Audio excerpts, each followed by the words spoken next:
இன்றைக்கும் பல வேளைகளிலே வேதாகமத்தை வாசிக்கிறோம், எப்பொழுதாவது கொழுந்து விட்டு எரிகிறதா? நான் யோசித்து பார்த்தேன். கிறிஸ்தவர்களுக்கு எப்போ பார்த்தாலும் வேதத்தை விளக்கி காண்பிப்பதற்கு பிரசங்கன்ட்டு ஒன்று வச்சிருக்கிறாங்க.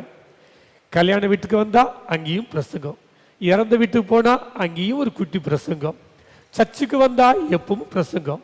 ஆனா கொழுந்து விட்டு எரிதா? ஒன்று நாள் எரிய மாட்டேக்கு, அணைஞ்சு போன மனசாக இருக்குது. என்ன, இந்த வசனத்தை திரும்ப திரும்ப சொன்னாலும் யாரும் இந்த வசனத்தின்படி நடப்பதற்கு விருப்பம் மட்டும் இல்லை. யாருக்கு வசனத்தின்படி வாழ வேண்டும் என்ற விருப்பம் இல்லை. அதைத்தான் காந்தி சொல்றாரு, எனக்கு இயேசுவை பிடிக்கும், கிறிஸ்தவர்களை பிடிக்காது. ஏனென்றால் இயேசுவானவர் அந்த எதை சொல்றாரோ அதன்படி வாழ்ந்தார்.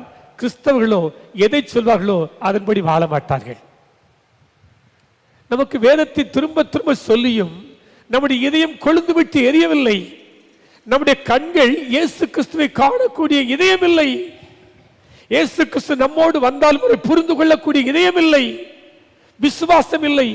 எப்பொழுது பார்த்தாலும் அவிசுவாசமான வார்த்தைகள், எப்பொழுது பார்த்தாலும் தூஷணமான வார்த்தைகள், எப்பொழுது பார்த்தாலும் அடுத்தவனை குறை சொல்லிக் கொண்டிருக்கிற வார்த்தைகள், எப்பொழுது பார்த்தாலும் திருச்சபையை குறித்தும் போதர்களை குறித்தும் ஊழியர்களை குறித்தும் குறை சொல்லிக் கொண்டிருக்கிற வார்த்தைகள். காரணம், நம்முடைய இதயமானது கொழுந்து விட்டு எரியவில்லை, மாறாக கொழுத்து போயிருக்கிறது.